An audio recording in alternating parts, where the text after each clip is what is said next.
함께 찬양합니다. 감사해요. 감사해요. 깨닫지 못했었는데 내가 얼마나 소중한 존재라는 걸 태초부터 지금까지 하나님의 사랑을 항상 날 향하고 있었다는 것 고마워요. 그 사랑을 가르쳐준 당신께 주께서라 하신 당신께 그리스도의 사랑으로 더욱 섬기며 이제 나도 세상에 전하리라. 당신을 사랑받기 위해 그리고 그 사랑 전하기 위해 주께서 택하시고 이 땅에 심으셨네. 또 하나의 열매를 말하시며 감사해요. 깨닫지 못했었는데 내가 얼마나 소중한 존재라는 걸 태초부터 지금까지 하나님의 사랑을 항상 날 향하고 있었다는 것 고마워요. 그 사랑을 가르쳐준 당신께 주께서라 하신 당신께 그리스도의 사랑으로 더욱 섬기며 이제 나도 세상에 전하 감사해요. 깨닫지 못했었는데 감사해요. 깨닫지 못했었는데 내가 얼마나 소중한 존재라는 걸 태초부터 지금까지 하나님의 사랑을 항상 날 향하고 있었다는 것 고마워요. 그 사랑을 가르쳐준 당신께 주께서라 하신 당신께 그리스도의 사랑으로 더욱 섬기며 이제 나도 세상에 전하리라. 당신을 사랑받기 위해 그리고 그 사랑 전하기 위해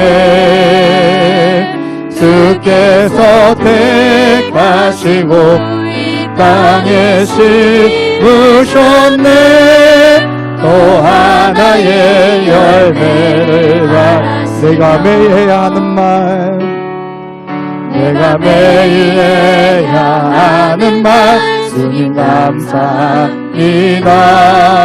이 고백할 때에 모든 불평 다 사라지네. 내가 매일 해야 하는 말 주님 사랑합니다. 이 이 고백할 때에 모든 공허함 사라지네. 내가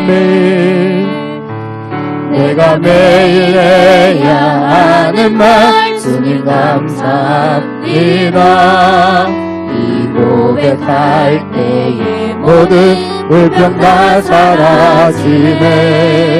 내가 매일 해야 하는 말 주님 사랑합니다.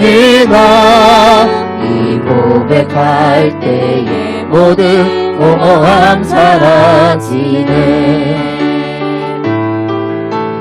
날 사랑하신 날 사랑하신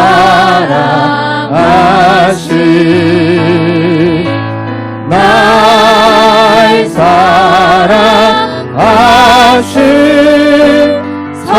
성경에 쓰였네. 내가 기억해야 하는 것 주를 사랑하시네. 이 세상 그 무엇도 그 사랑 끊지 못해. 내가 연약하고 부족해 매일 넘어질 때도 더 귀히 여기사 나를 더욱 사랑하시네. 내가 기억해야 하는 것, 내가 기억해야 하는 것 주를 사랑하시네. 이 세상 그 무엇도 그 사랑 끊지 못해.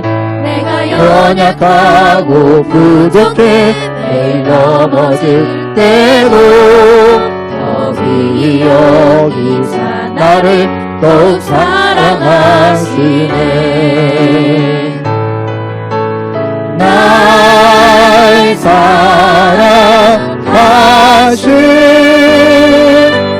날 사랑하신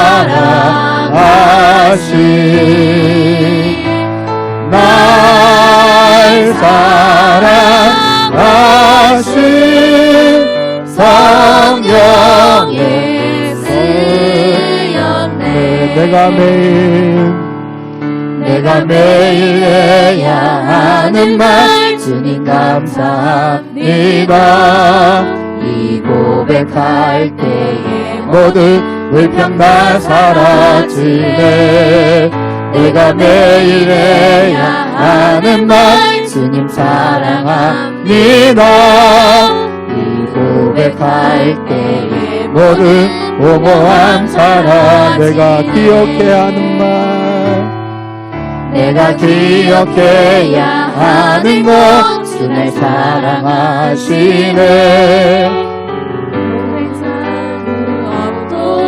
그 사랑 끊지 못해. 내가 연약하고 부족해 매일 넘어질 때도 더 귀히 여기사 나를 더욱 사랑하시네.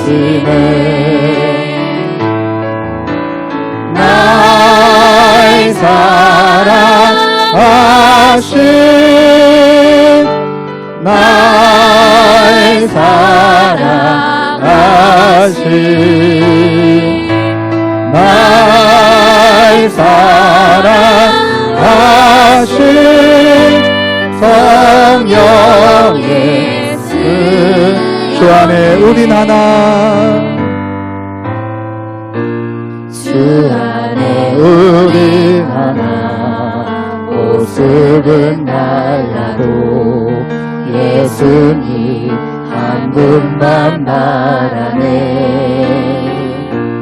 사랑과 선행으로 서로를 용려해 따스함으로 모두 목하리.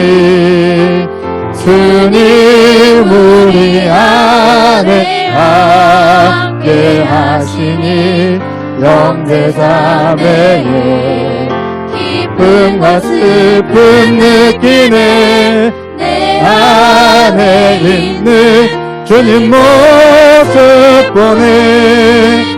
그분 기뻐하 주님 우리 통해 계획하시는 부족한 입술로 찬양하게 하시는 주님 우리 통해 계획하시는 너를 통해 하시는 기대해 주 안에 우린 하나 모습은 달라도 예수님 한 분만 바라네 사랑과 선행으로 서로를 격려해 따스함으로 보듬어가니 주님 우리 안에 함께 하시니 형제자매의 기쁨과 슬픔 느끼네 내 안에 있는 주님 모습 보네 그분 기뻐하시네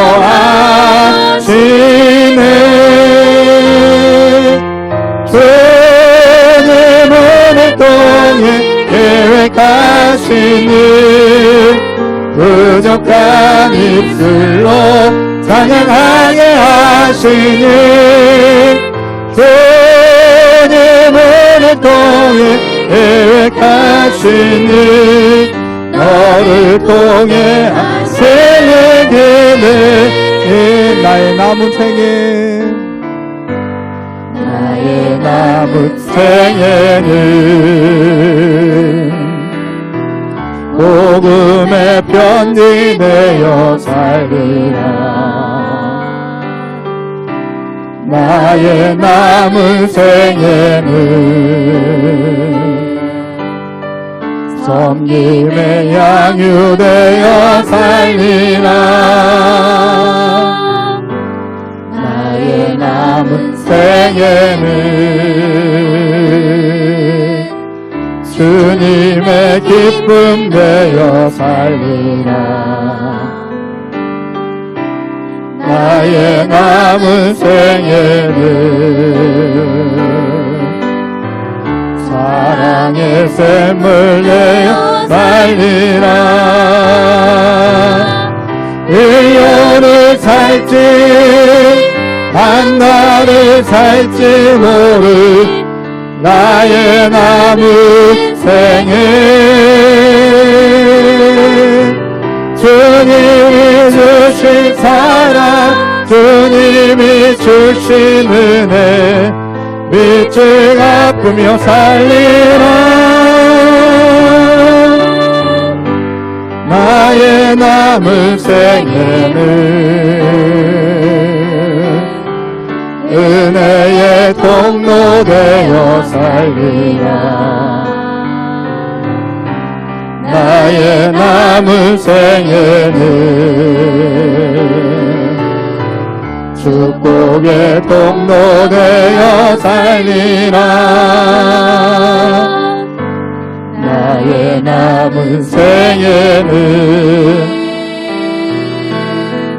복 있는 사람으로 살리라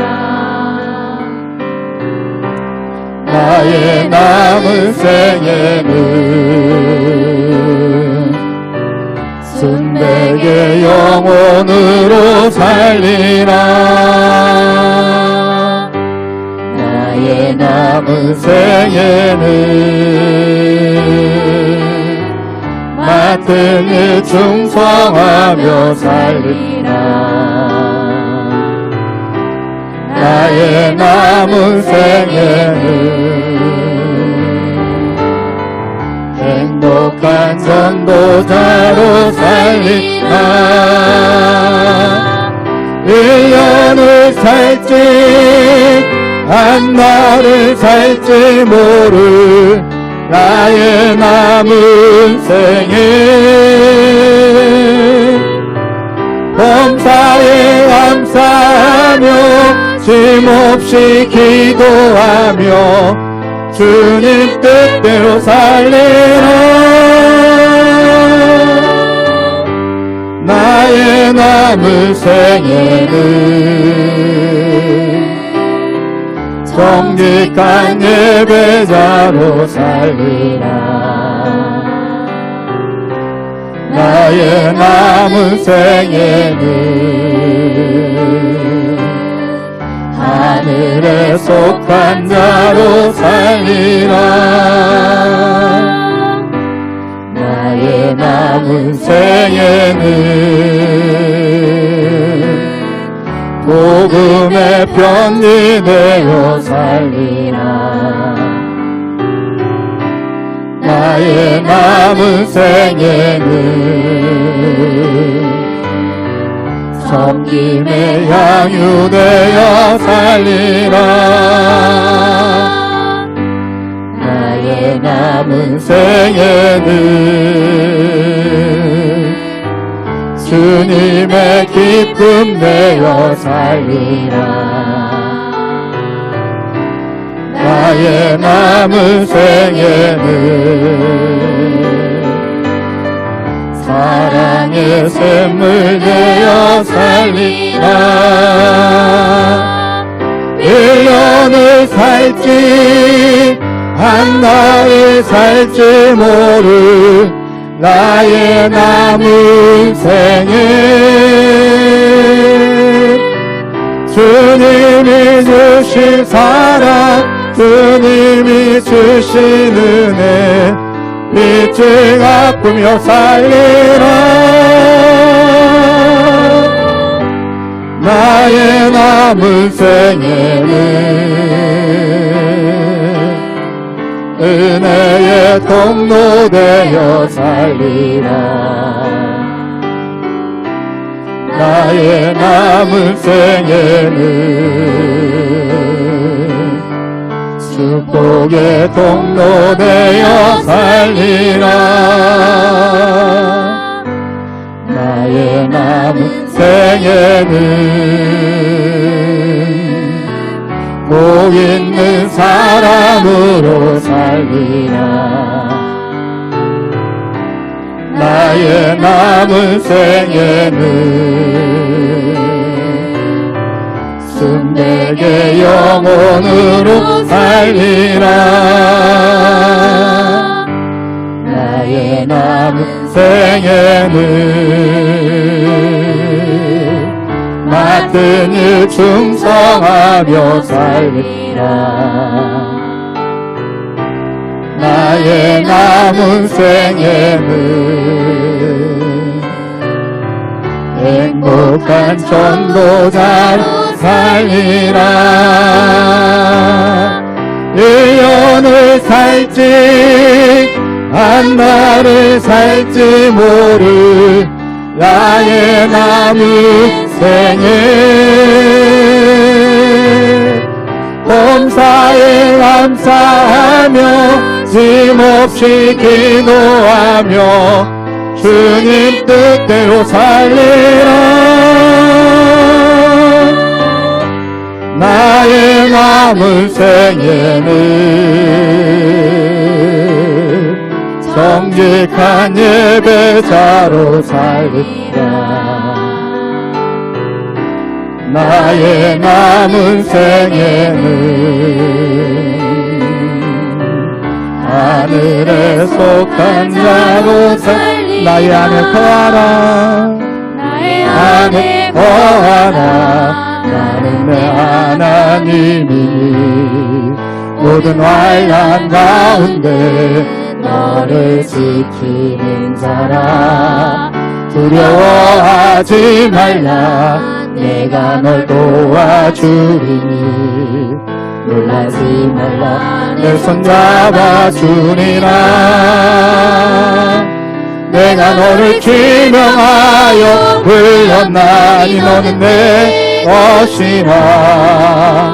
내 것이라. 너의 하나님이라. 내가 너를 보배롭고 존귀하게 여기노라. 너 너를 사랑하는 내 여호와라. 나의 안에 거하라. 나는 내 하나님이니 모든 환난 가운데 너를 지키는 자라. 두려워하지 말라. 내가 널 도와주리니 놀라지 말라. 내 손 잡아주리라. 내가 너를 지명하여 불렀나니 너는 내 것이라. 내 것이라. 너의 하나님이라. 내가 너를 보배롭고 존귀하게 여기노라. 너를 사랑하는 내 여호와라. 나의 안에 거하라. 나는 내 하나님이니 모든 환난 가운데 너를 지키는 자라. 두려워하지 말라. 내가 너 도와주리니 놀라지 말라. 내 손 잡아주리라. 내가 너를 지명하여 불렀나니 너는 내 것이라. 내 것이라. 너의 하나님이라. 내가 너를 보배롭고 존귀하게 여기노라. 너를 사랑하는 내 여. 내가 너를 지명하여 내가 너를 지명하여 불렀나니 너는 내 것이라. 내 것이라. 너의 하나님이라. 내가 너를 보배롭고 존귀하게 여기노라. 너를 사랑하는 내 영혼. 험한 시험 물속에서 험한 시험 물속에서 나를 건져주시고 또한 끝나지나도 또 나를 숨겨주소서. 주여 나를 돌보시사 오히 품어주시고 저만큼까지 나도록 나를 숨겨주소서. 원생 능력 무한하사 모든 시험 이기고 등량까지 다스리는 주님 앞에 비오니 주여 나를 돌보시사 호히 품어주시고 저만큼까지 나도록 나를 숨겨주소서. 죄악길에 빠지니 뭐 깜깜한 데 헤매며 부르짖는 나의 애워 들으소서 내 주여. 주여 나를 돌보시사 호히 품어주시고 저만큼까지 나도록 나를 숨겨주소서. 3절입니다.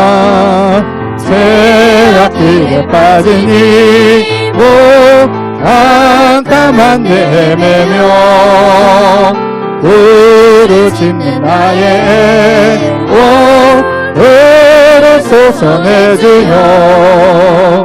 주여 나를 돌보시사 호히 품어주시고 저만큼까지 나도록 나를 숨겨주소서. 우리 주 한번 부르시고요 통성 기도합니다. 주여 우리를 사랑하사 우리를 부르신 하나님 감사합니다.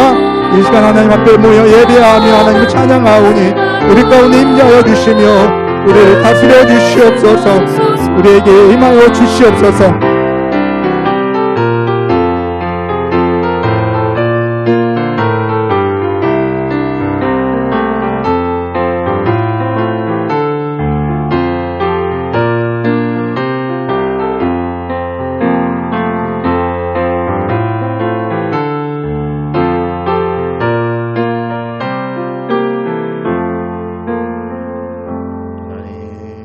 감사합니다.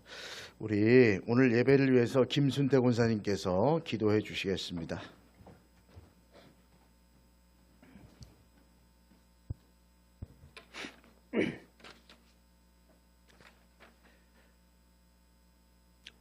사랑과 은혜가 풍성하신 나의 아버지 하나님, 거룩한 주일 저녁 저희를 다시 예배의 자리로 불러주심에 감사와 찬양을 올려드립니다.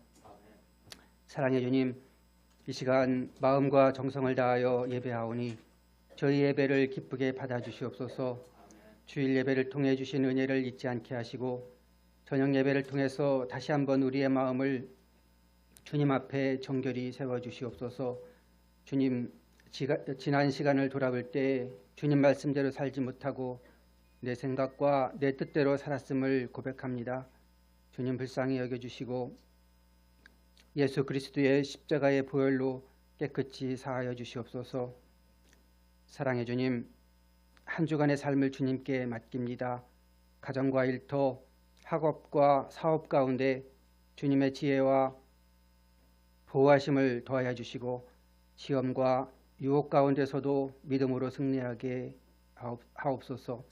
말씀을 전하시기 위하여 단위에 서신 장익중 목사님, 섬기시는 교회 위에 함께 하시며 성령 충만함과 능력을 더하여 주시고 선포되는 말씀이 우리의 심령을 변화시키는 생명의 말씀이 되게 하여 주시옵소서.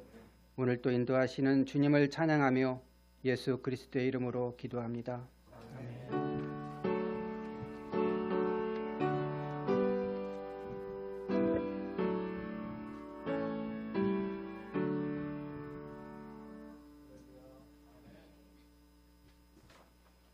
끄지 말고 소리를 줄이세요.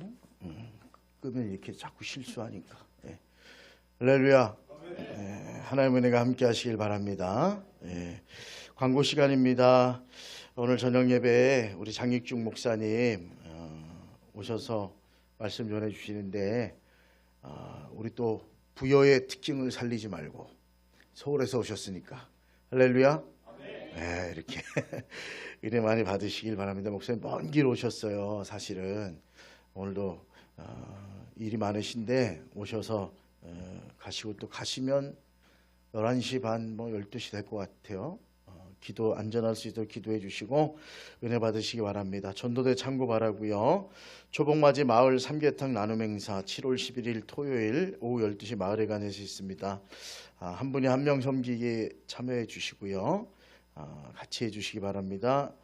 남부연의 감리사 부부 연수 내일 새벽 끝나고 갔다가 목요일 날 돌아옵니다. 기도해 주시고 새벽은 양종호 장로님이 말씀 전해 주시고요. 수요일은 박종호 장로님께서 말씀 전해 주시겠습니다. 교우 소식 보시고 참고해 주시고 결혼식 있습니다. 위에서 기도해 주시기 바랍니다. 제가 요즘 정신이 없나 봐요. 자꾸 이렇게 광고를 누락하는데 돌아온 토요일 6월 27일 오전 9시부터 오후 5시까지 제38회 남부연의 평신도 영성 수련회 대전의 한빛교회에서 있습니다. 아마 조사도 하고 같이 가자고 그러는데 같이 가시면 은혜 충만할 거예요. 오전부터 오후까지 그렇게 가셔가지고 큰 은혜 받으시고 인원이 대충 나와야지요. 봉고차는 한 대 가야 될 것 같고 그 외에 또 차가 더 가야 되는지 조정하고 개인차로 갈 것인지 하시고 은혜 집회에는 많이 갈수록 좋아요. 우리 지방에는 천보한 목사님이 하여간 연회 행사 있으면 다 갑니다. 물론 제가 좋은 감리사라 지방에서 다 후원해 줍니다. 근데 이틀씩 가기 어렵거든요. 오늘 요번에도 부산 수영로교회 집회 참여하고 새벽 2시에 왔대요. 근데 감리사님 갈 때마다 뭐라도 배우고 은혜가 되고 충만합니다. 그러니까 이런 집회들 이제 올해는 이거 끝이죠, 장로님? 이렇게 올해는 이제 평신도 영성수련회는 이게 마지막인데 신청하신 분들 잘 조절해서 가시고 혹시라도 또 가실 분들은 우리 지방 여성교회장님 보경학 본사님한테 말씀해 주시면 될 것 같아요. 광고 마치도록 하겠습니다. 하나님 말씀 보겠습니다. 마태복음 5장 38절에서 42절 말씀입니다.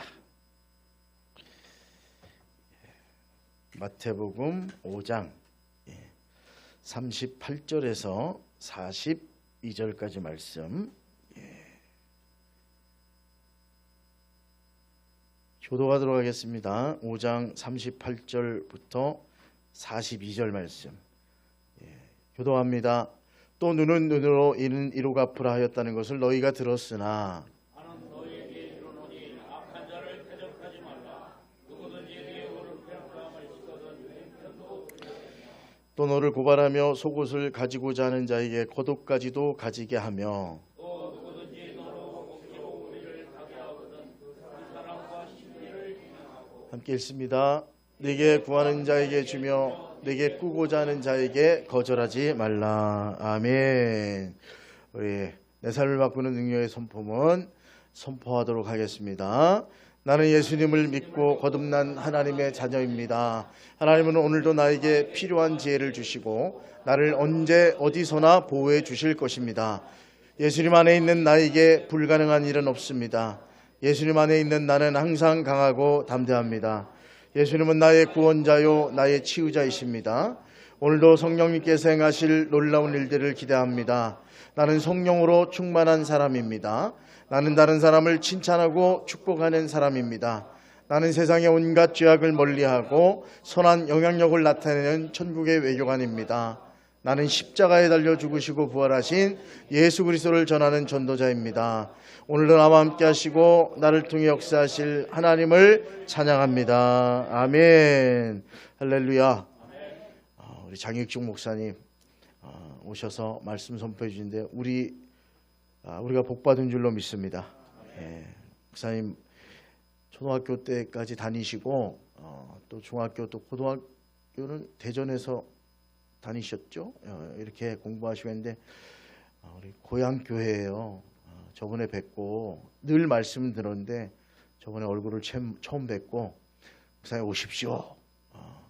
그래 놓고는 제가 미리 전화도 드리고 했는데 당연히 뭐 고향이니까 알아서 하시겠지.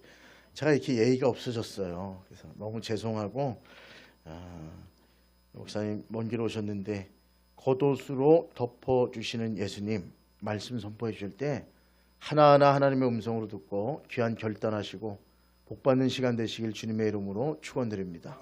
목사님 나오실 때 박수로 환영하겠습니다. 할렐루야. 하나님의 귀한 은혜가 땀팔 감리교회와 우리 목사님 사역위에 함께 하시길 간절히 소망합니다. 아멘. 제가 웬만한 집회에 가서는 별로 떨림이 없거든요. 오늘은 뒤에 앉아 있는데 왜 이렇게 떨리는지 역시 고향에는 함부로 오는 게 아닌 것 같습니다. 사실 뭐 제가 초등학교 때까지 이 교회를 다녔는데 저희 큰 아버님 장례식장에서 제가 목사님과 성도 여러분들께서 너무나도 정성스럽게 그 장례식을 치러주시고 섬겨주시고 위로해주시는 걸 보고 참 감동을 많이 받았습니다. 그래서 목사님한테 가서 인사를 드리고 제가 장지 장로 아들입니다 라고 했더니 목사님이 흔쾌히 몇 마디 안 했는데 와서 설교 좀 해주십시오. 그래서 제가 원래 주일날 저희 교회가 4시에 예배가 있어서 안 됩니다라고 하려고 했는데 왜냐하면 주일날은 한 번도 제가 이렇게 외부에 나간 적이 별로 없거든요. 그래서 안 됩니다라고 하려고 했는데 이 교회가 저한테는 참 의미 있는 교회이거든요. 그래서 알겠습니다 하고 저희 목사님 다른 목사님한테 오늘 설교를 맡기고 제가 이렇게 급하게 내려왔습니다. 왜 의미가 있는지를 먼저 설명을 드려야 될 것 같다라는 생각이 들어서 저희 아버지가 예수 그리스도를 처음 믿고 저희 집안에 처음으로 예수 그리스도를 믿고 저는 선택 없이 태어나자마자 모태신앙으로 예수 그리스도를 믿게 되었다. 사실 안 믿었어요. 예, 그게 정확한 것 같아요. 예. 여기 있는 대부분의 모태신앙, 아까 여기 찬양하던 친구들도 대부분 모태신앙일 거란 생각이 들어요. 예, 안 믿어요. 그렇죠? 잘 못 믿어. 예. 그러니까 어떻게 아냐? 아까 찬양하는데 아무런 감정이 없더라고요. 표정이. 예. 표정이 은혜가 없어. 예.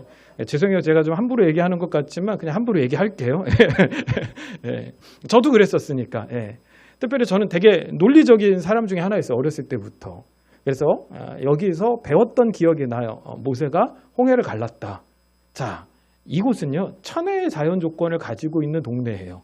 뭐냐? 물이 갈라지는 걸 시험해 볼 수 있는 공간이 있거든요. 백마강이라고. 예. 그래서 그 이야기를 듣자마자 그날 바로 제가 작대기 하나를 들고 어렸을 때 백마강에 가서 갈라져라 하고 내리쳤는데 안 갈라지더라고요. 그래서 그때 생각했죠. 아, 성경은 다 가짜야. 하나님 없어. 저 혼자 그렇게 생각했던 시간들이 분명히 있어요. 분명히. 근데 막 거두절미하고 제가 초등학교 4학년 때였습니다. 겨울에 농번기 때 부흥회들을 많이 하잖아요. 신년대 부흥성에. 월요일이었던 것 같아요. 저희 어머니가 식사하시고 교회 가신다라고 해서 저도 부랴부랴 쫓아왔습니다. 쫓아와서 요즘쯤 자리가 될 거예요. 예. 그날 부흥회 때 부흥 강사님 뭐라고 하시는지 잘 모르겠는데 하여튼 제 기억에는 웃기신 분이었어요.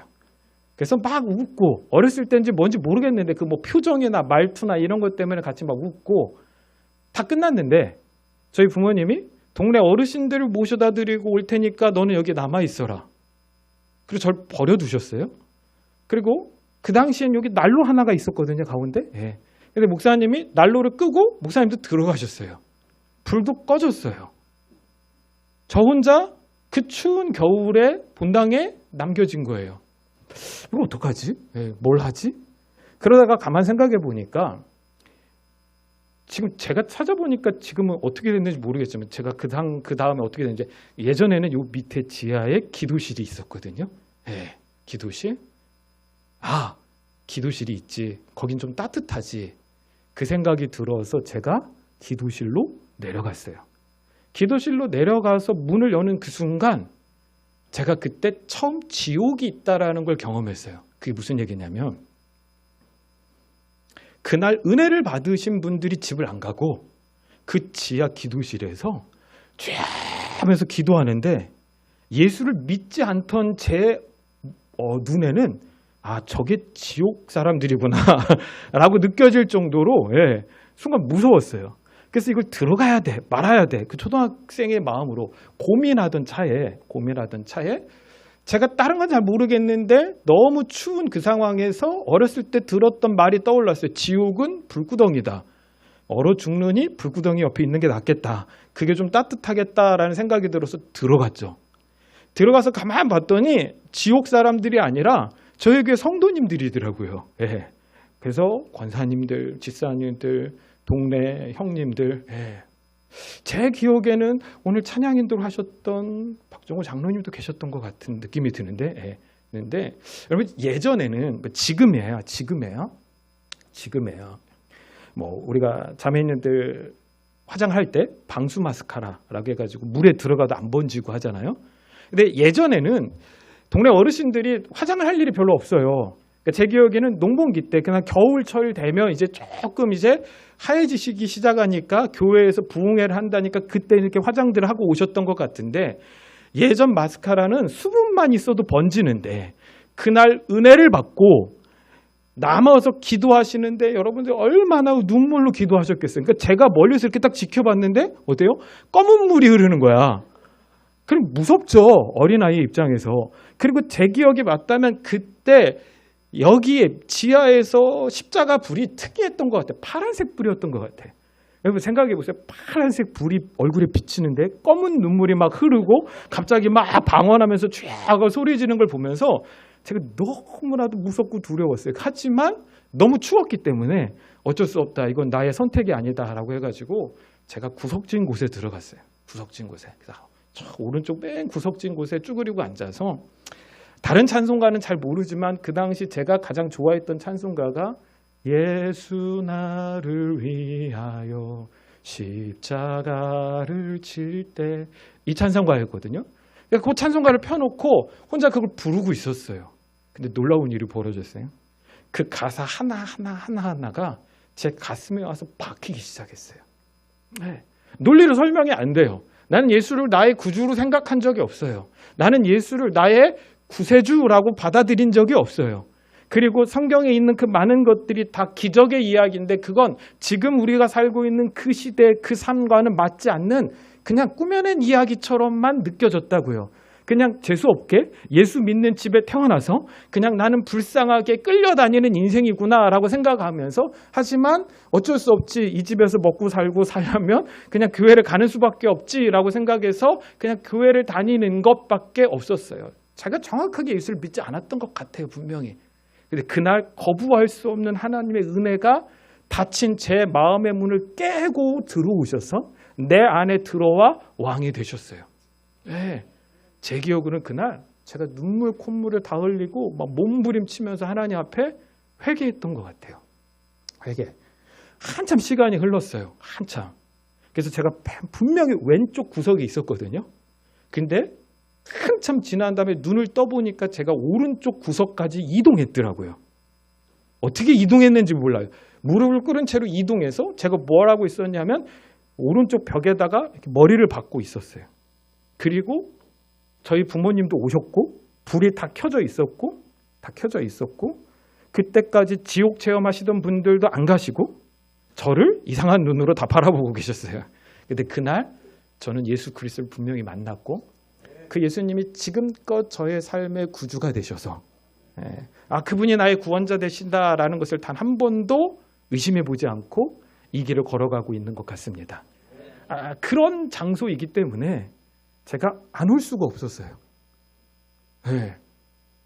왜냐하면 제가 오늘 이 자리에 설 수 있는 건 이 땀펄 감리교회가 있었기 때문인 거고, 제가 이곳에서 만난 주님이 평생 저를 붙잡고 이끌어 오셨기 때문에, 저는 여기 계신 모든 성도님들이 또 여기 젊은 세대들이 정말로 그 경험들이 이 교회 안에서 분명하게 다시 일어나게 되길 간절히 소망하고, 정말 여기서 나의 구주 되신 예수 그리스도를 붙들고 나아가는 주님의 백성들 되실 수 있길 간절히 소망합니다. 제가 오늘 여러분들에게 무슨 말씀을 전해드리겠습니까? 사실 쉽지 않거든요.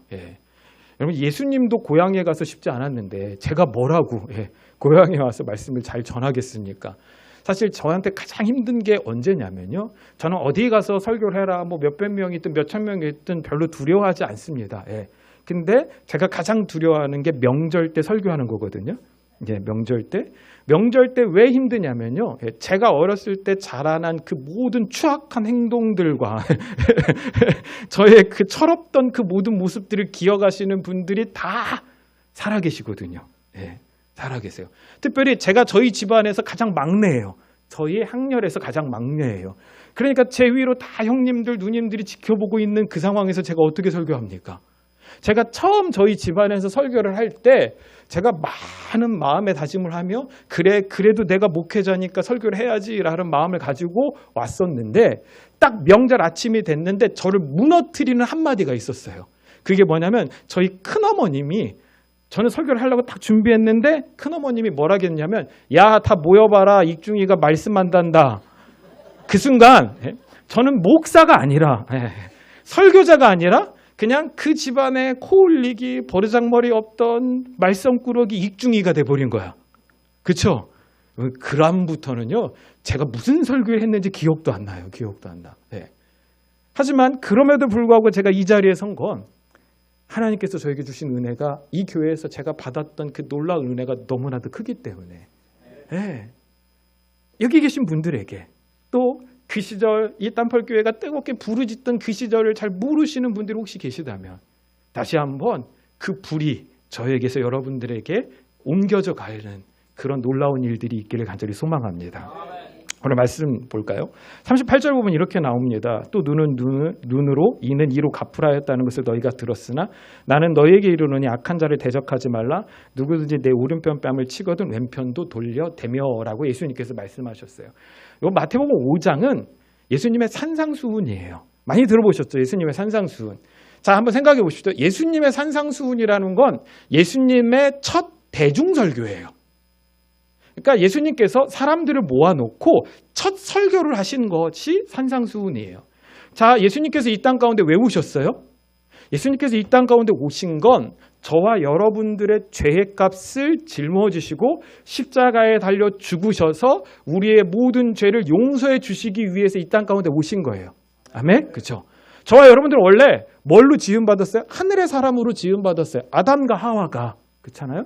그래서 하나님과 동행하던 자들이었다고요. 그런데 아담과 하와가 선악과를 따먹으면서부터 하나님으로부터 멀어졌어요. 그래서 하늘의 것을 이해하지 못하고 철저히 땅의 것으로 살아가던 사람들이었어요. 근데 이 땅의 것이 뭐예요? 창세기 3장에 보면 하나님께서 이 땅을 저주하시죠. 그러니까 저주받은 땅에서 살아가고 있던 저와 여러분들이에요. 그러니까 하늘을 이해할 수 있어요? 이해하지 못해요. 그래서 구약에서 하나님이 선지자들을 보내고 말씀을 주셨는데도 구약의 모든 사람들이 하나님이 누군지 하늘의 뜻이 무엇인지를 이해하지 못했어요. 그래서 예수님께서 이 땅 가운데 오신 거예요. 예수님께서 이 땅 가운데 오셔서 야, 하늘이 이런 거야. 하나님의 나라가 이런 거야. 너희들은 땅으로 끝날 자들이 아니라 너희들은 죄로 죽을 자들이 아니라 나의 보혈을 뒤집어 쓰고 하나님의 구원, 하나님의 천국에 들어갈 자들이야 라는 걸 설명해 주시기 위해서 이 땅 가운데 오셨어요. 그 첫 설교가 요 산상수훈에 들어있다라는 거죠. 그런데 이 시대 많은 성도님들이 요 산상수훈을 하늘의 가르침으로 받지 않고 뭘로 받냐면 땅의 교훈으로 받아요. 땅의 교훈. 그렇죠? 여러분들 흔히 잘 생각해 보세요. 오른편 뺨을 맞으면 왼편도 돌려대라. 아멘이세요? 저 이런 교회 처음 봤습니다. 아멘을 안 하시는 교회 처음 봤어. 예. 예. 제가 딴 데 가서 설교하면 다 아멘 하시거든요. 그럼 제가 실험을 해요. 예. 해보라고. 둘씩 마주보고 예. 오른편 뺨을 신고 내 치라고. 그리고 왼편을 돌려댈 수 있나. 돌려대요? 못 돼요? 못 되죠. 안 돼요. 목사님 되실까요? 용기가 있으신 분은 실험해 보시기. 지금 한번 실험하셨는데 예. 맞고 견디기는 해도 왼편은 돌려대실지는 않잖아요. 예. 저는 될까요? 안 됩니다. 여러분들이 어떻게 보이실지 모르겠지만 운동신경이 빨라서 오른편 뺨을 맞자마자 저도 바로 나갈 거예요 아마. 야, 누구는 돼요? 아무도 안 돼요. 근데 참 여러분 보세요. 교회 안에서 오른편 뺨을 매지면 왼편을 돌려대세요. 가르쳐요? 그럼 성도들이 아멘이라고 해요. 아멘. 그리고 가르친 목사님도 그걸 아멘으로 받은 성도도 아무도 지키지 않아요. 기독교가 좀 이상하지 않아요? 지키지 못할 걸 가르쳐요. 그리고 그걸 다 아멘으로 받고 아무도 지키지 않아요. 이게 맞는 건가? 저 어렸을 때부터 많이 생각했거든요. 네, 어려서부터. 도대체 이렇게 해석하는 게 맞는 건가? 그래서 제가 목회를 하다가 어느 날 한계에 부딪힌 거예요. 이렇게만 설교하는 게 과연 옳은 건가? 그래가지고 제가 머리도 나쁘고 잘 모르지만 헬라어와 히브리어를 파고 들어가기 시작했어요. 그래서 헬라어와 히브리어에 설명하고 있는 진짜 뜻이 무엇인가를 찾다 보니까 그런 의미가 아니네라는 것들을 깨닫게 됐어요. 그래서 저는 제 중점이 예수님의 산상수훈, 예수님의 비유. 그래서 저희는 산상수훈으로 수련회를 해요. 그러니까 수련회가 뭐냐면 예수님의 산상수훈이에요. 그래서 2박 3일 동안 예수님의 산상수훈만 제가 계속 강의를 해요. 그거 진짜 힘든 일이에요. 왜 힘드냐면 2박 3일 내내 강사가 한 명도 없어요. 그러니까 저 혼자 마이크 잡고 아침부터 밤까지 계속 산상수훈만 설교해요. 예, 왜냐하면 제가 산상수훈 설교한 게 33편이거든요. 2박 3일 동안 33편을 다 설명해요. 교재를 만들어서 공부하시라고. 예, 공부하시라고. 예수님의 비유는 원데이 캠프래요. 아침부터 저녁까지 예수님의 비유 10편, 원래 23편인데 그걸 10편으로 압축해서 10편만 가지고 예수님의 비유를 설명해요. 어떻게? 우리가 일반적으로 알고 있던 것과 조금 다르게. 일단 우리가 산상수훈을 아셔야 되는 것 중에 하나가 이 산상수훈은 오른편 뺨을 맞으면 왼편을 돌려대? 명령어처럼 되어 있죠. 실상은 명령어가 아닙니다. 평서문이에요. 평서문이라는 건 뭐예요? 니네가 해! 이게 아니라 어떤 말이에요? 내가 하겠다라는 거예요. 그러니까 예수님께서 뭐 하시겠다는 거예요? 오른편 뺨을 맞으면 왼편을 돌려 대시겠다라고 말씀하고 있다라는 것이죠. 자, 그러면 오른편이 뭘 상징할까요? 성경은 오른쪽과 왼쪽이 나눠져 있어요. 그래서 예수님께서 마지막 날 이 땅 가운데 오실 때 오른쪽 양, 왼쪽 뭐? 염소를 구분하신다라고 말씀하고 있죠. 맞아요? 성경에 오른쪽은 있는데 왼쪽이 있어요? 없어요. 하나님 우편은 있죠. 하나님 좌편이 있어요? 없어요. 그런 표현은 없어요. 그래서 예수님의 제자의 어머니가 예수님에게 와서 치맛바람을 일으키면서 뭐라고 이야기하죠? 예수님, 당신의 나라가 임할 때, 당신이 왕이 되시고 당신이 권한을 가지실 때 아들 둘이 있는데 하나는 오른쪽에 하나는 왼쪽에 앉게 해주세요. 그래서 예수님께서 뭐라고 말씀하세요? 너는 지금 네가 무엇을 구하는지 알지 못하는도다. 그 얘기가 무슨 얘기예요? 예수님이 들으실 때는 하나는 구원받게 해주시고 하나는 지옥 가게 해주세요. 그거랑 똑같다는 거예요. 왜요? 하나님 오른편은 있지만 하나님 왼편은 없기 때문에. 그래서 오른쪽 양들을 구분하세요. 왼쪽 염소들을 구분하세요. 이게 오른쪽 사상, 왼쪽 사상이에요. 오른쪽 사상. 그러니까 오른쪽은 뭘 상징하냐면 구원, 따라합시다. 구원. 또 따라하실까요? 생명, 왕권. 이런 것들을 상징하는 게 헬라어의 오른쪽이에요.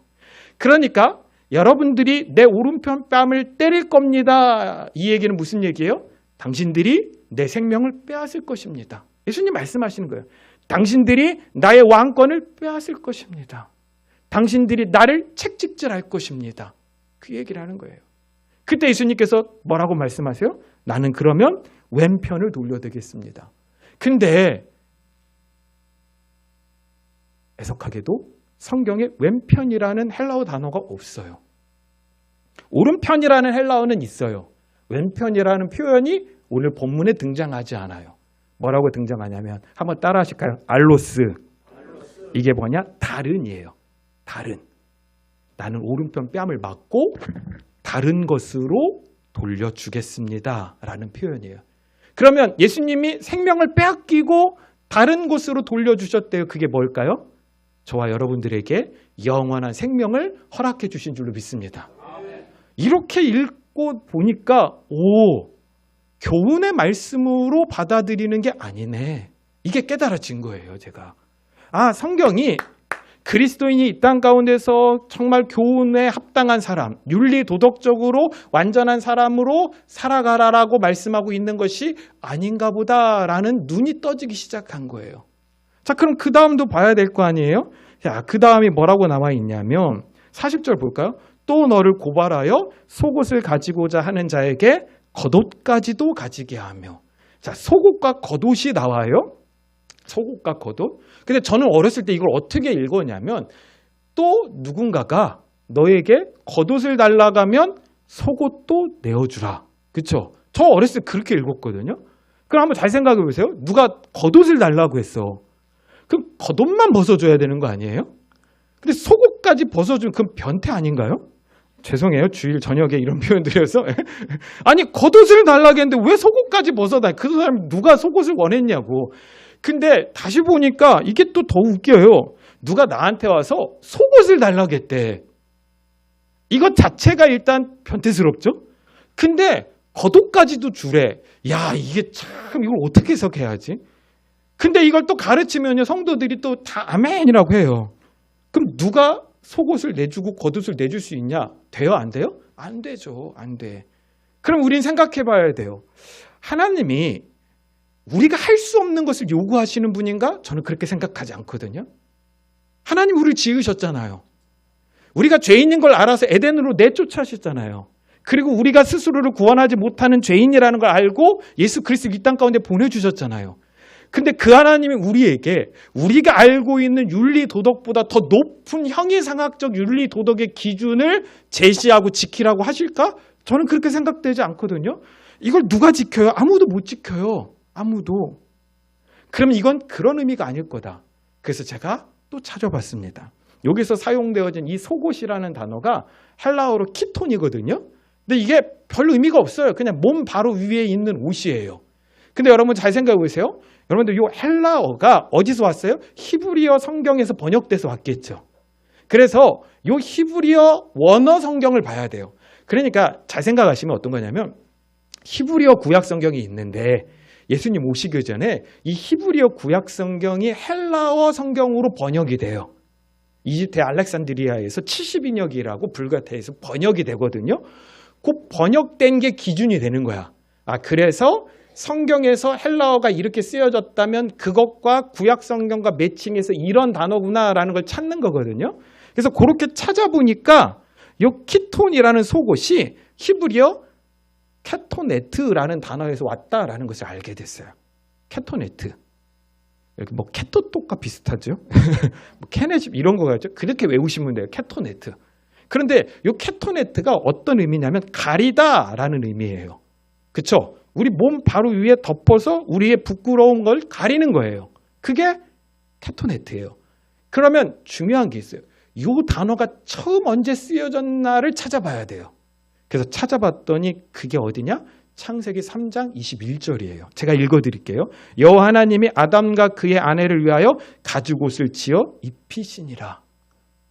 자, 여기서 가죽옷이 뭐예요? 케토네트예요. 이게 속옷이라고요. 이게 헬라어 속옷이라고요. 그럼 이 옷이 어떤 옷이었어요? 우리 인간이 선악과를 따먹고 눈이 떠졌어요. 그래서 자기의 벌거벗음이 부끄러운 걸 알았어요.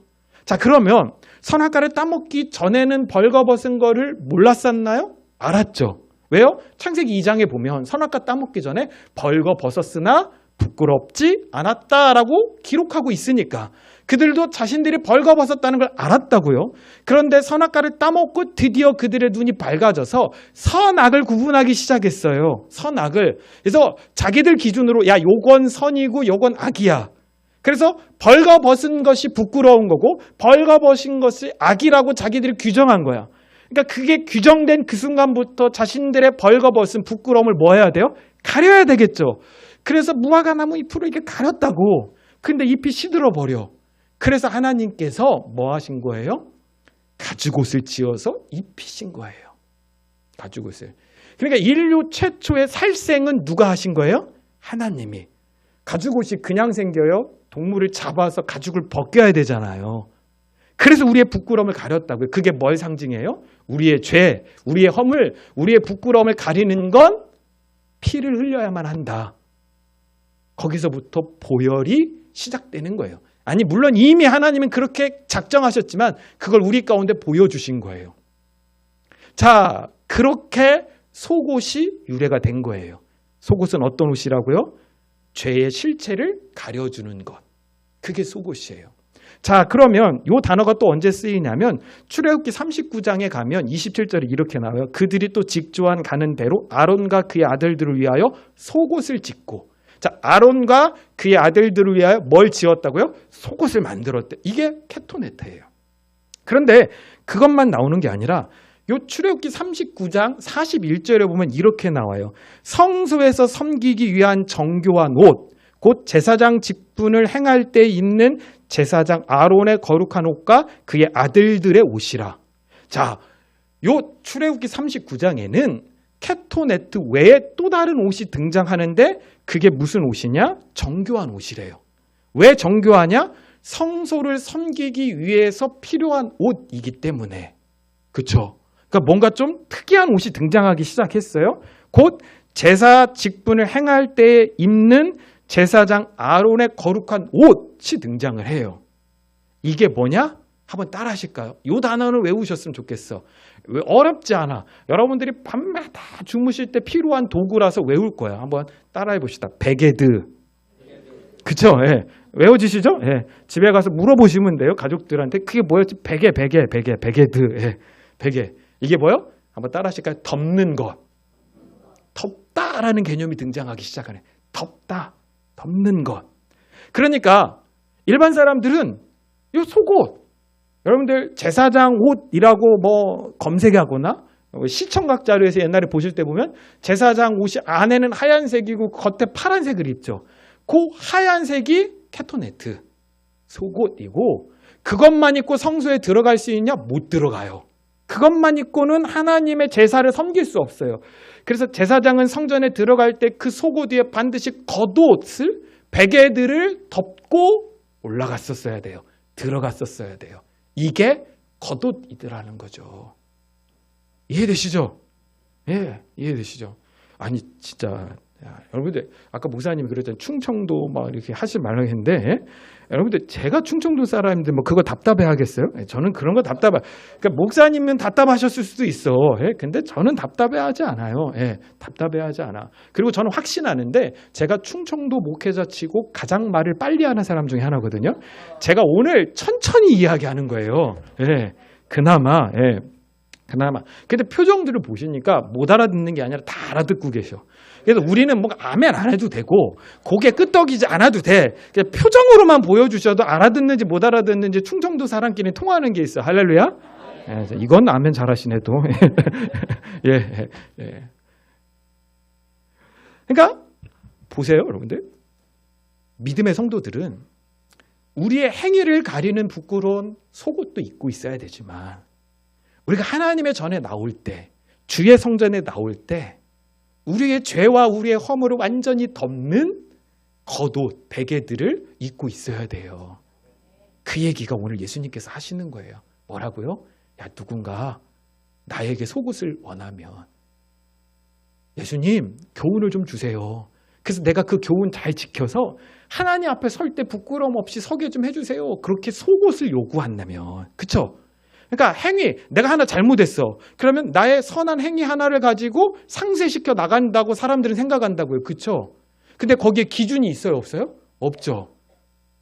자, 한번 보세요, 여러분들. 착한 일에서 구원받는다라고 하면 착한 일을 몇 번 해야 구원을 받을 수 있어요? 모르죠? 몰라요. 착한 일로 구원받는 거 아니에요. 또 하나는 착함과 악함의 기준이 뭐예요? 착함과 악함의 기준이 뭐야? 이렇게 이걸 명확하게 구분 지을 수 있어요? 못 져요.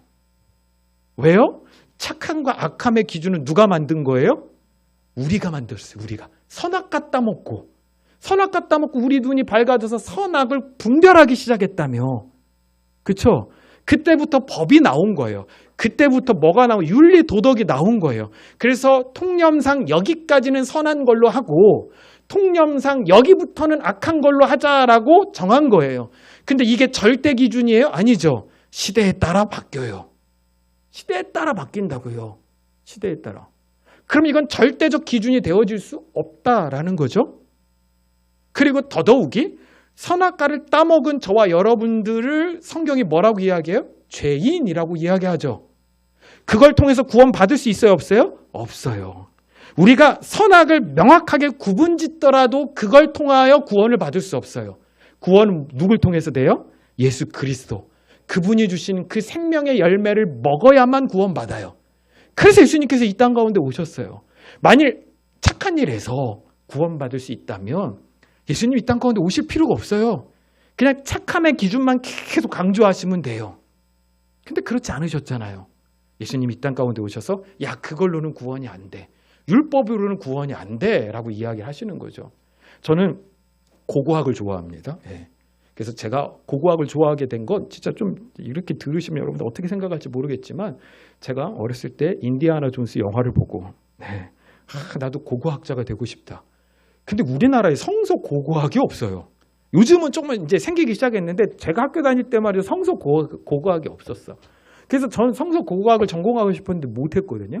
그러다가 한 5년 전에 성서 고고학을 전공하신 이제 교수님 한 분을 개인적으로 알아서 그분이랑 계속 같이 공부를 하고 있고요. 지금도. 그리고 이제 가끔 이제 그 팀과 이스라엘 성지순례를 가서 이제 실제로 배워요. 왜냐면 그분이 그 이스라엘에서도 공부하시고 거기에서 발굴도 참여하시고 막 이러셨던 분이라서 하는데 원래 제가 내일 모레 이스라엘을 가기로 되어 있었는데 이놈의 전쟁이 잘 안 끝나서 못 갔어. 근데 제가 이스라엘을 이렇게 갔을 때 아침에 일어나서 호텔에서 조식을 먹는데 와, 분명히 고등어거든요. 고등어에 비늘이 있는 것 같아요? 없는 것 같아요? 거의 없잖아요. 예, 없잖아요. 예. 자, 비늘 없는 생선을 그들은 먹을 수 있어요, 없어요? 없어요. 율법상 못 먹어요. 심지어 이스라엘은요, 식사를 할 때 랍비들이 돌아다니면서 부정한 음식을 먹나 안 먹나 감시를 해요. 그래서 한식을 싸가도 꺼내놓고 못 먹어. 예, 실제로 그래요. 그래서 이스라엘 나중에 혹시 행여 성지순례 가실 때 한식을 싸갈 필요가 없어요. 못 먹어. 어디서 먹냐면 요르단을 가면 먹을 수 있어. 근데 이스라엘에서는 안 돼. 예. 근데 고등어가 있는 거야. 그래서 제가 너무 신기한 거야. 그래서 여러분 이스라엘에서 고등어를 발견하니까 신기해서 제가 가지고 왔어. 한 덩어리를 먹고 싶어서 한식이 생각나서 한 입 먹고 버렸어요. 너무 비려. 고등어는 있는데 고등어 조리법을 모르는 거야. 너무 비려. 그래서 제가 그거 버리면서 교수님한테 물어봤어. 아니 교수님, 이 고등어에 비늘 없는데 이거 왜 먹어요 얘네들? 그랬더니 무슨 얘기 하냐면 바다에서 흔히 잡히는 게 고등어인데 다른 나라들도 많이 먹는데 이스라엘은 율법상 지금도 고등어를 못 먹기 때문에 이 고등어를 먹고 싶어서 초정밀 미세 현미경으로 들여다봤대. 초정밀 미세 현미경으로 들여다봤더니 비늘이 보이더래.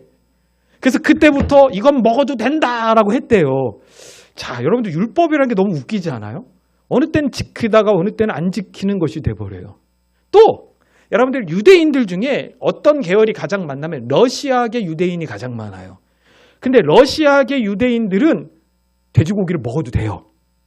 왜요? 돼지고기는 부정해서 못 먹잖아요. 근데 러시아계 유대인들은 러시아 사람들이 돼지고기를 워낙 좋아하고 거기서 문화를 키웠기 때문에 러시아계 유대인들은 먹어도 돼. 근데 지금 이스라엘 땅 가운데 사는 전 세계 유대인들 중에 러시아계가 차지하는 비율이 꽤 커요. 그래서 러시아계 유대인들은 먹어도 돼. 근데 이게 계속 수입을 해야 되니까 쉽지가 않잖아요. 기르지는 못하니까. 그래서 몇몇 사람들이 이스라엘 땅에도 돼지를 기르게 해달라. 그때 랍비들이 안 돼! 막은 거예요. 지금도 유대에서는요, 랍비들의 힘이 강하거든. 안 돼! 그래서 이 사람들이 포기할 줄 알았는데 포기를 안 하고 어떻게 했냐면 구덩이를 10m, 20m를 파요. 그리고 거기에 콘크리트를 부어요. 그리고 다시 그 콘크리트를 한 3층 높이까지 올려. 그리고 그 위에 돼지 막사를 지었어. 자, 그리고 랍비들을 데려다가 콘크리트를 이 정도까지 부었으면 거룩한 땅에 미치는 영향이 없습니다.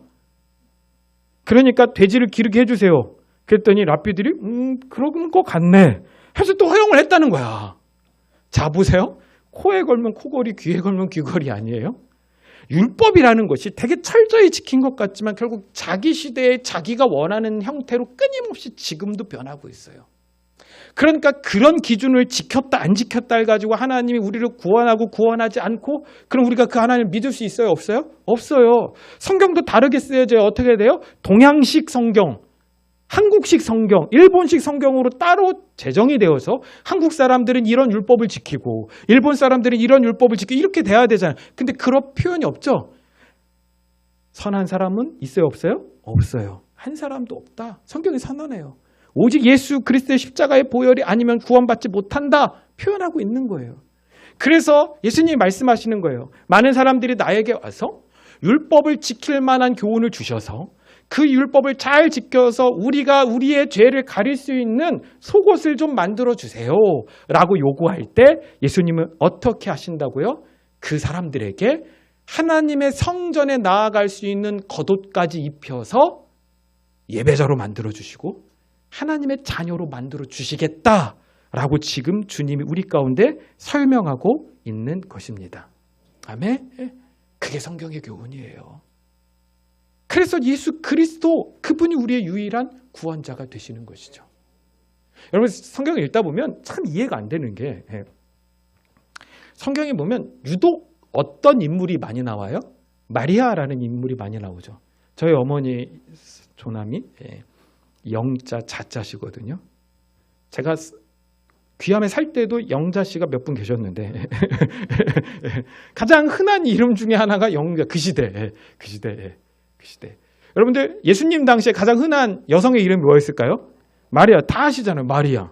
근데 여러분들 유독 이상하지 않아요? 십자가에 예수님께서 달리실 때 다른 사람들의 기록은 없고 누구만 있어요? 마리아만 있어요. 자, 요한복음 19장 25절을 보면 예수의 십자가 곁에는 그의 어머니와 이모와 글로바의 아내 마리아, 이게 다 마리아야. 어머니 마리아, 이모 마리아, 글로바의 아내 마리아, 막달라 마리아가 섰는지라. 아니, 십자가에 여러 명 있었을 거라고. 그쵸? 근데 이름이 누구만 기록되어 있어요? 마리아, 마리아, 마리아, 마리아만 기록되어 있어. 야, 이게 뭐야? 여러분들 이거 한 번도 궁금하신 적이 없었죠? 그러니까 저 같은 사람이 설교를 하면요, 저에게 성도님들이 가끔 하는 얘기가 왜 한 번도 궁금하지 않던 걸 끄집어내서 사람 마음을 심란하게 하냐고. 예? 예. 한 번도 이거에 대해서 생각해보지 않았는데 왜 그거 끄집어내서 복잡하게 설명해서 마음을 심란하게 제가 지금 여러분들이니까 쉽게 설명드리는 거예요. 저에게서 훨씬 복잡하게 설명해가지고 사람들이 집에 가서 유튜브를 또 들어야 돼. 저 인간이 도대체 무슨 설교를 했는지 또 들어야 돼. 자, 요 마리아라는 건 헬라어거든요. 이걸 히브리어로 다시 번역하면요, 미리암이에요. 오, 많이 들어봤죠? 미리암. 모세의 응아. 그쵸, 미리암. 자, 근데 요 미리암이 어디서 왔냐? 마라라는 단어에서 왔어. 야, 이것도 아셔. 그쵸? 마라의 쓴물. 그쵸? 마라. 쓴물. 예. 이게 또 어디서? 메리. 자, 그러면 마라라는 단어의 이름을 가지고 있었던 게 쓴물이기도 하고 또 누가 있어요? 룻기. 나오미가 자기를 뭐라고 부르라게 해요? 마라라 부르라 해라. 예. 자기 남편도 죽고 자기 아들들도 다 죽었으니까 내 인생을 쓰다. 근데 나오미는 원래 무슨 뜻이에요? 예? 즐거운이라는 뜻이야. 근데 그 즐거운이라는 이름의 뜻이 마라, 쓴물, 쓰다, 아프다, 고통스럽다로 바뀐 거예요. 자, 제가 지금 뭘 설명드리려고 하냐면 홍해를 건너요, 이스라엘 백성들이. 그쵸? 요 홍해 사건이 무슨 사건이라고 성경에 표현되어 있어요? 세례 사건이라고 표현되어 있어. 세례 사건. 그러니까 제가 구약과 신약을 조금만 연결해 드릴게요. 홍해 사건이 무슨 사건이야? 세례 사건. 아니, 그게 성경에 나와요. 너희 조상들이 홍해에서 세례를 받고 라고 표현되어 있다고요. 그러니까 홍해 사건이 세례 사건이야. 세례가 뭐예요? 원래 물속에 있는 우리를 끄집어내는 게 세례야. 그 물은 무슨 권세예요? 음부의 권세예요. 죽음이에요. 그래서 요한계시록에 보면 21장에 보면 심판이 다 끝나고 새하늘과 새 땅이 임하죠. 보라, 새하늘과 새 땅이 임하니라. 근데 그 새하늘과 새 땅이 신랑을 위하여 단장한 신부의 모습 같더라. 근데 거기에 뭐는 없더라? 바다는 다시 있지 않더라. 바다가 무슨 권세니까? 죽음의 권세, 음부의 권세니까. 그래서 요한계시록에 보면 짐승들이 다 어디서 올라와요? 바다에서 올라오잖아요. 근데 마지막 심판이 끝나면 그 바다는 없어져. 그 물은 없어져. 음부의 권세. 그러니까 홍해는 어떤 곳이에요? 죽음의 장소예요. 근데 그 물이 갈라졌어. 그래서 이스라엘 백성들, 하나님의 백성들은 어떻게 돼요? 그 홍해를 건너가. 근데 하나님의 백성이 아닌 애국 병사들은 건너가다가 어떻게 해요? 죽죠. 그게 죽음의 권세니까. 그러니까 그 홍해 사건은 무슨 사건이냐? 세례야. 세례. 그 성경이 그렇게 표현하거든요. 그럼 그 세례를 경험한 이스라엘 백성들이 가장 먼저 마주친 게 뭐예요? 마라의 쓴물이잖아요. 마라의 쓴물. 그 마라의 쓴물에 가서 마실 수 있어요? 없어요? 없죠. 없어. 근데 모세가 어떻게 합니까? 하나님의 말씀을 듣고 나무 가지, 저도 그렇게 알았어. 근데 나무야, 나무. 근데 그 나무라고 쓰여 있는 단어를 제가 찾아보니까 무슨 의미가 있냐면 그냥 작은 나뭇가지를 의미하는 게 아니라 처형대라는 의미가 있어요. 자, 보세요, 여러분들. 마라의 쓴물 가운데 나무 처형대가 세워지니까 그 물이 단물이 되더라. 그게 모티브가 돼서 예수 그리스도 십자가 앞에 요한이 다른 많은 사람은 다 제껴놓고 누구만 본 거예요? 아, 마리아. 쓴 인생, 죄의 인생, 고통받는 인생. 그 인생 가운데 예수 그리스도의 십자가가 세워졌구나. 요한은 깨달은 거예요. 그 홍해 사건, 그 다음 그 마라의 사건이 바로 예수 그리스도의 십자가 사건이구나. 그리고 그렇게 마리아들이 있는 그 가운데 예수 그리스도의 십자가가 세워지니까 이 고통받던 세상의 고통 쓴 인생들이 끝나고 하나님의 구원이 열려지게 되었구나라는 것을 기록해 놓고 있더라라는 거죠. 이게 예수님이 우리 가운데 주시는 교훈이라는 거예요. 여러분, 저와 여러분들이 무언가 대단한 일을 해서 구원 받나요? 아니죠. 여러분들이 평생 이 교회를 섬겨 오셨고 주의 교회를 위해 헌신하고 정말로 주의 교회를 지금껏 이렇게 일궈 오신 건 너무나도 대단해요. 근데 저는 이 교회 안에서 여러분들의 의의를 찾지 않게 되길 간절히 소망합니다. 우리의 의의가 어디 있어요? 예? 제가 섬기는 어노인팅 교회가 어디 있고 땀풀 교회가 어디 있어요? 주님 나라 가서는 다 주님의 교회지. 아멘? 예, 저는 그 마음이 있어요. 주님의 교회다. 예. 그래서 저희 교회에서 성도님들이 목사님 저는 이 교회 너무 힘들었고 어려워서 딴 교회 가시라고. 예. 예, 괜찮다고. 예. 그리고 언제든지 다시 오시라고. 예. 다시 오시라고. 저는 진짜로 그렇게 해서 헤어지고 떠나가신 분들에 대한 나쁜 마음을 먹은 적 한 번도 없어요. 예. 왜? 모두 다 주님의 교회고 주님의 백성이니까. 오늘 그 말씀이 필요하신 분들이 저한테 오는 거고 그 말씀 필요 없는 분들이 다른 곳으로 가실 수 있는 거. 우리가 평생 이 교회를 섬겼기 때문에 때론 그 의의가 발동할 수 있어요. 내가 섬겨온 교회가, 내가 세운 게 이거, 또 내가 이 교회에 드린 것이 뭐고 이렇게 생각하실 수가 있다고요. 제가 전에 교회에서 사역을 할 때 어떤 권사님께서, 어떤 나이 드신 권사님께서 목사님들한테 넥타이를 하나씩 다 선물했어. 근데 그때 제가 30대였는데 죄송해요 이렇게 표현해서 너무 감사하고 너무 귀한데 30대 맨정신으로는 절대 맬 수 없는 디자인이라는 게 있잖아요. 예? 그러니까 저도 제 취향이라는 게 저는 취향이 별로 없어요. 그냥 저는 화려하지 않으면 돼요. 예? 근데 너무 빨간색의 화려한 그러니까 이걸 목회자가 과연 맬 수 있을까 싶은 거야. 근데 문제가 뭐냐면 주일날마다 마주칠 때마다 그분이 뭐만 봐요? 여기만 보시는 거야. 여기만. 예? 그러니까 제가 그걸 안 낼 수가 없는 거야. 그래가지고 제가 주일 낮에는 도저히 안 된다. 예. 그래서 저녁 예배 항상 오시니까 한 주 마음을 단단히 먹고 그날 저녁에는 내가 그걸 메고 나가겠다. 그래서 제가 주일 낮 예배까지 섬기고 집에 가서 그 넥타이를 매는데 제 아내가 그러면 진짜 그거 매게? 한 번은 매야 돼. 이게 나의 십자가인 것 같아. 그분이 여기만 쳐다보셔. 예, 예. 매고 갔어요. 청년들이 막 그게 뭐예요 목사님 막 저한테 막 다 그랬죠. 예. 야 그냥 가만히 있어라. 오늘 하루만 지나간다. 놀랍게 한 번도 안 빠지신 분이 그날 빠지셨어요. 그날 저는 진짜 목이 빠지도록 그분만 찾았는데 그날 그분이 안 오시더라고요. 예. 봐요. 내가 뭐 하나 드리면 그게 내 의의처럼 느껴져. 그렇죠? 거기서 나의 의미를 찾고 싶은 거야. 근데 그게 하나님 앞에서 과연 인정되어지냐? 여러분 마지막 날 주님이 이 땅 가운데 오실 때 우리가 세워놓은 모든 것들이 이 땅 가운데 있을까요? 단 하나도 없어요. 이 땅의 모든 것들이 다 없어져야 우리가 하나님 나라에 갈 수 있는 거예요. 그럼 우리는 이 땅 가운데서 어떻게 살아갈 거냐? 그냥 주의 진리의 양식을 먹는 거예요. 자, 이스라엘 백성들이 광야에서 40년을 훈련했어요. 그쵸? 네. 근데 그 훈련에서 통과했어요? 실패했어요? 실패했어요. 한 명도 성공하지 못했어요. 그래서 예수님께서 이 땅 가운데 오셨어요. 제가 아까 홍해 사건이 뭐라겠어요?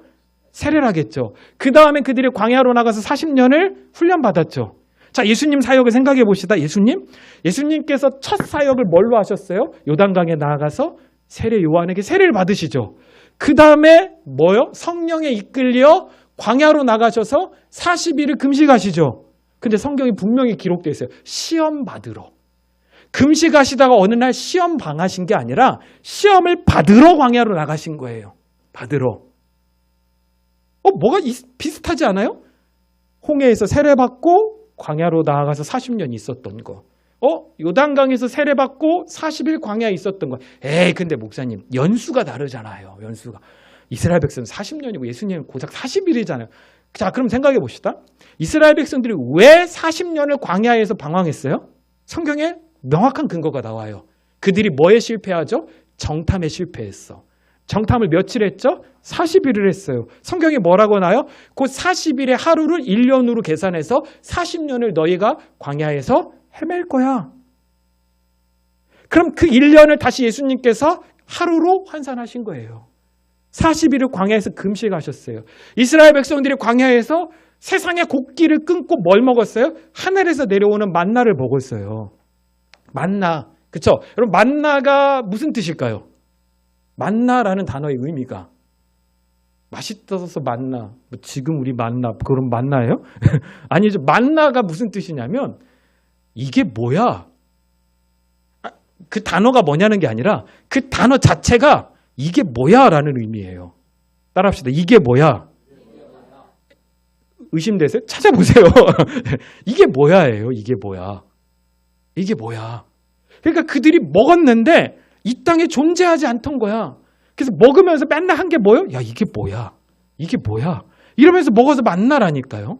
그래서 식당을 하면 목사님들한테 와서 목사님 무슨 식당을 할까요? 식당 이름을 뭐 할까요? 목사님들이 만나로 하라고. 그래서 만나를 하면 망해요. 왜? 사람들이 먹으면서 이게 뭐야? 이래가지고. 예? 그래서 절대로 만나라고 하면 안 된다니까요. 예?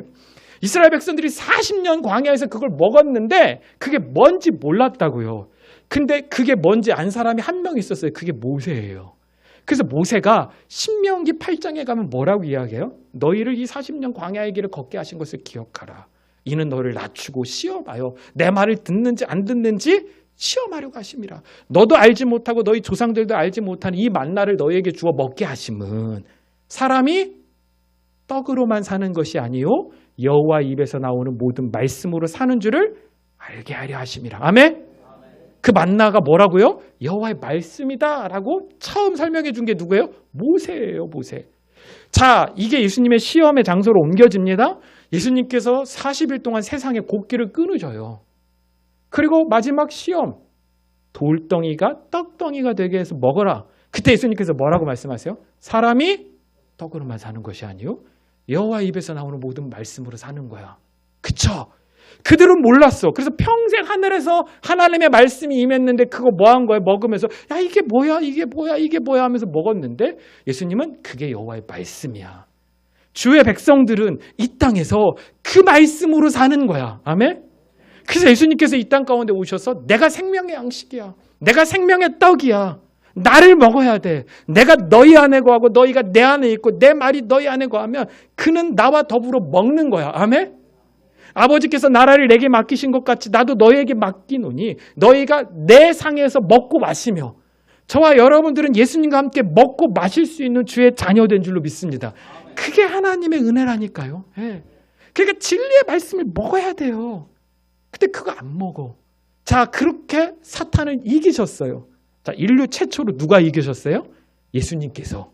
육신을 입고 이 땅에 살아가는 존재 중에 최초로 마귀 사탄을 이긴 게 누구예요? 예수님. 그래서 그분이 만왕의 왕이 되시는 거고 그분의 자녀인 저와 여러분들도 더 이상 사탄 마귀에게 지배당하지 않고 예수 그리스도의 말씀으로 그 모든 악과 죄와 사탄 마귀를 이길 수 있는 자 된 줄로 믿습니다. 근데 우리 힘으로 되는 게 아니라는 거죠. 제가 마지막 한 가지 말씀만 드리겠습니다. 이제 제가 여러분들 언제 뵙겠어요? 예?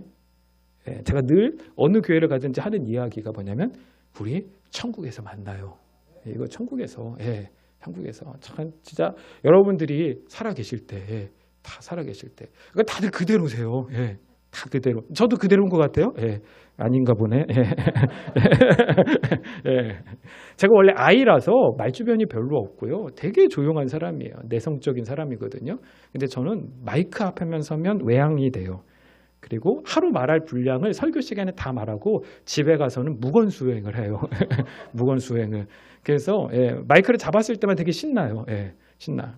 근데 봅시다. 마지막 한 가지 말씀만 드리면 자, 예수님의 십자가가 처형될 때 그러면 한번 잘 생각해 보세요. 그냥 예수님의 십자가 하나만 세우면 되는 거 아니에요? 근데 예수님의 양옆에 십자가가 세워지죠. 십자가가 세워져. 자, 그게 저는 의미가 있다고 보이는 거예요. 하나님은 처음부터 우리를 구원하시기로 결정하셨어요. 믿으시죠? 그럼 그 십자가도 우연히 세워진 게 아니라 하나님의 계획 아래 있었다면 그 양옆에 십자가도 우연이 아니라 하나님의 계획 아래 세워졌다라는 거예요. 자, 그럼 봅시다. 양옆에 십자가에 누가 달려요? 강도가 달려. 근데 이거 로마법을 조금만 공부해 보면 강도는 십자가에 달릴 수 없었어요. 자, 왜냐하면 십자가형은요, 그냥 처형의 목적이 아니라 공포 정치의 목적이 있어요. 공포 정치. 여기 십자가는 언덕 위에 세워져요. 여러분 잘 생각해 보세요. 십자가 이렇게 양쪽에 못을 박고 다리에 못을 박죠. 여러분 사람이 어떻게 죽냐면 피를 많이 흘리고 몸에서 물이 빠져야 죽어요. 그런데 못을 박아놓으면 피가 흘러요, 안 흘러요? 안 흘러죠. 영화 같은 데도 뭐 칼에 찔리면 그냥 그대로 병원을 가야 되지. 그거 뽑으면 죽어요. 예. 그러니까 이게 박혀있는 한 흐르긴 하지만 뭐 콸콸콸콸 흐르지는 않아요. 다 한 번씩은 찔려 보셨잖아요. 안 찔려 보셨나요? 예? 저 어렸을 때 많이 다쳤는데, 예, 많이 다쳤는데, 예. 그러니까 뭔가 박혀 있으면 덜 흘려. 그러니까 십자가는 바로 죽이는 목적이 아니에요. 그래서 십자가는 보통 십자가 처형을 치르면 일주일을 살아 있었대요. 일주일. 한번 생각해 보세요. 일주일 동안 가장 고통스러운 게 두 가지래요. 첫 번째는 독수리들이 알아서 가장 먼저 이 사람이 어떻게 할 수 없다라는 걸 알아서 그 위에 날아다니다가 가장 먼저 내려와서 파먹기 시작하는데, 사람 몸에서 가장 파먹기, 죄송해요, 식사하고 오셨는데 끔찍한 얘기해서 파먹기 쉬운 데가 어딜까요? 눈이래요. 그래서 죄송해요, 눈알부터 파서 먹는데요. 그랬대요. 예. 그 고통이 얼마나 클까요? 그렇죠? 산채로. 그러니까 비명을 지르는 거야. 그럼 그 언덕에서 그 십자가에서 비명을 지르는 게 뭐예요? 온 마을에 들릴 거 아니에요? 그 사람들이 벌벌벌벌벌 떠는 거야. 벌벌벌벌. 그래서 그 십자가형은 강도들 이런 사람을 처하는 게 아니라 정치범들, 로마에 대항하거나 로마의 황제에 대항하는 사람들을 처형하는 거예요. 그래서 예수님을 십자가형에 처하려고 뭐라고 해요? 로마 황제를 욕먹었다. 정치범으로 몰아가잖아요, 결국. 그래서 십자가형에 처한 거예요. 그러니까 강도는 십자가형에 처할 게 아니라고요. 그러니까 이상한 거야. 그럼 왜 강도가 처해졌을까? 주님이 고발하시는 거예요. 예수님이 십자가에 달리시는데 결국 저와 여러분들도 십자가에 달려야 될 사람들이라는 거예요. 그렇게 죽어야 될 사람들이라는 거예요. 근데 우리가 뭐라고요? 강도. 왜요? 하나님의 왕권을 빼앗으려고 했던 강도. 포도원 소장농한테 정말로 자녀를 보냈는데, 그러니까 종들을 보냈는데 그 사람들이 어떻게 해요? 다 때리고 죽이죠. 그리고 그 포도원을 차지하려고 하는 게 우리예요. 강도. 그게 저와 여러분들이라고요. 그 강도도 같이 십자가에 매달렸더라 이거야. 그런데 왼쪽에 있는 강도, 아까 제가 오른쪽 왼쪽 얘기했잖아요. 왼쪽에 있는 강도는 끝까지 예수 그리스도를 인정하지 않아요. 오른쪽의 강도는 처음부터 예수님을 인정했나요? 아니에요. 성경을 찾아보면 양쪽에 있는 강도가 다 예수님을 비난했어요, 처음에는. 근데 마지막에 오른쪽 강도가 당신의 나라가 임할 때 나도 낙원에 있길 원합니다 라고 고백을 하죠. 그 강도가 마지막 그 고백을 할 때 예수님의 땀을 닦아드렸나요? 아니죠. 그가 손발이 묶여서 못 박혀서 그가 예수 그리스도를 위하여 한 일이 있어요? 없어요? 없어요. 그걸 이야기해줘요. 저와 여러분들이 뭘 해서 구원받는다? 아니라니까요. 그걸 십자가상에서 예수님께서 보여주시는 거예요. 네가 뭘 해서 구원받는 게 아니야. 내가 너를 구원하는 거야. 아멘? 그거라고요. 내가 널 구원하는 거야. 너는 끝까지 강도야. 너는 끝까지 오른쪽 강도야. 거기서 네가 할 수 있는 건 아무것도 없어. 여러분, 제가 목회를 하다가 그걸 발견한 거예요. 아, 내가 할 수 있는 게 아무것도 없구나. 그냥 나는 끝까지 무익한 종이구나. 주님, 나는 가난한 예배자입니다. 그 가난한 예배자가 뭐냐? 자기 스스로가 구원자가 될 수 없다는 걸 깨닫는 거야. 내가 윤리적으로 선해서 내가 뭔가 목회적 성과를 이뤄서 하나님 앞에 칭찬받는 목회자 돼서 당당하게 하나님 나라 들어가고 싶다. 그게 저희 야망이었거든요. 여러분, 모든 목회자가 처음 시작할 때 그 마음이 없는 사람이 어디 있어요. 그런데 제가 목회를 하다가 깨달은 거예요. 아, 그렇구나. 나는 무익한 종이구나. 내가 할 수 있는 건 아무것도 없구나. 그때부터 제가 꼬꾸라져서 주님, 나는 아무것도 아닙니다. 나는 죄인 중에 괴수입니다. 하나님, 내가 할 수 있는 것이 무엇입니까? 나는 아무것도 할 수 없습니다. 내가 오른쪽 강도입니다. 근데 다만 주님이 저에게 진리의 말씀을 깨닫게 해주셔서 불러주시는 곳이 있으면 가서 그 진리의 말씀을 전할 뿐이에요. 이 말씀을 통해 단 한 분이라도 말씀을 듣고 일어설 수 있으면 저는 그게 은혜인 줄로 믿습니다. 임금이 아들의 혼인잔치를 위하여 사람들을 초대합니다. 사람들이 와야 하나요? 안 오죠. 다 바쁘다는 핑계를 대고 안 와요. 그러니까 임금이 뭐라고 해요? 종들을 보내서 길거리 나가서 아무라도 데리고 와라. 다 데리고 와요. 그런데 한 명이 쫓겨나죠. 왜 쫓겨나요? 예복을 입지 않아서. 야, 여러분 이거 억울하지 않아요? 아니 처음부터 결혼식 가는 건 줄 알았으면 예복을 입고 갔지. 근데 이 사람 지금 뭐 한 거예요? 길거리 있다가 임금이 아들을 위하여 혼인잔치 한다고 해서 그냥 온 거 아니야. 왔는데 예복을 안 입었다고 내쫓았대. 야, 이게 맞는 얘기예요? 틀린 얘기예요? 이거 봐, 이거부터 한 번도 생각 안 하셨다니까. 그쵸? 예? 그러니까 살면서 성경 읽으면서 이 생각도 한 번도 안 하신 거예요. 이게 당연한 거지 뭐 이렇게 생각해. 근데 저처럼 따지기 좋아하는 사람은 이게 말이 돼? 이게 맞아 과연? 따져봤다고요. 그래서 찾아봤어. 그랬더니 갈릴리 가나의 혼인잔치의 풍습이 있는데요. 여러분 갈릴리 가나의 혼인잔치 이야기가 많이 나오잖아요. 자, 그 결혼 풍습 마지막 이야기를 드릴게요. 이건 신랑의 아버지가 모든 혼인잔치를 주관해요. 그러니까 결혼식 날도 아버지가 정하는 거야. 신랑의 아버지. 예. 어쨌든 정해요. 근데 초대를 해. 아무나 못 가. 초대한 사람만 가. 근데 초대를 해놓고 아버지가 뭘 하냐면 그 초대를 받아서 오는 사람들이 입을 예복을 다 준비하는 거야. 예복을. 혼인잔치에 들어올 때 뭐 하는 거예요? 그 예복을 다 입혀주는 거예요. 입혀주는 거. 근데 한 사람이 입지 않았다. 그 얘기는 무슨 얘기예요? 입혀주셨는데 그거보다는 내 옷이 더 낫다라고 생각을 한 거죠. 그 의미가 있는 거예요. 다 입혀줬다니까요. 그 사람이라고 안 입혀준 게 아니에요. 그게 그 당시 그 나라의 결혼 문화예요. 그 한 사람만 빼놨어. 근데 내쫓아 그건 말이 안 되잖아요. 초대를 했어. 그래서 주인이 다 입혀줬어. 그리고 잠깐 갔다가 돌아와 보니까 그 사람이 그 옷을 벗고 있는 거야. 왜요? 주인이 입혀준 옷보다 내가 입고 온 옷이 더 낫다라고 생각했기 때문이겠죠. 그때 임금이 이야기하는 거예요. 혼인잔치에 합당하지 않다. 저와 여러분들 주의 성전에 오면서 각자가 생각하는 옷이 있을 거예요. 내가 이 옷을 입으면 하나님이 기뻐하실 거야. 이 옷으로 내가 나를 두르고 나를 치장하면 하나님께서 나를 인정해 주실 거야. 아니요. 하나님은 예수 그리스도가 우리에게 입혀주신 그 옷을 입은 자들을 기다리고 찾는 분이신 줄로 믿습니다. 오늘 주님 입혀주시는 그 겉옷을 입고 주의 선에 나와 함께 나의 구원자 되신 하나님을 예배할 수 있는 주님의 귀한 백성들 되실 수 있길 간절히 소망합니다. 계시록 19장 7절에서 8절 보면 이렇게 나와요. 우리가 즐거워하고 크게 기뻐하여 그에게 영광을 돌리세. 어린 양의 혼인기약이 이르렀고 그 아내가 예비하였으니 그에게 허락하사 빛나고 깨끗한 세마포를 입게 하셨은즉 이 세마포는 성도들의 옳은 행실이로다 하더라. 아멘. 주님이 저와 여러분들에게 마지막 날 빛나고 깨끗한 세마포 옷을 입혀주세요. 그래서 제가 성경을 다시 창세기부터 계시록까지 다시 봤더니 오직 뭐밖에 안 보여요? 예수밖에 안 보이더라고요.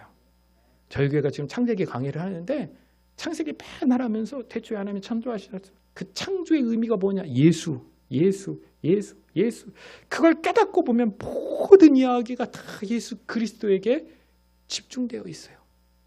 여러분들이 성경을 읽으면서 그 예수를 발견하고 그 예수를 구원받는다는 이 한 가지 붙잡고 주님만 바라보다가 주님 다시 오시는 거 믿으시죠?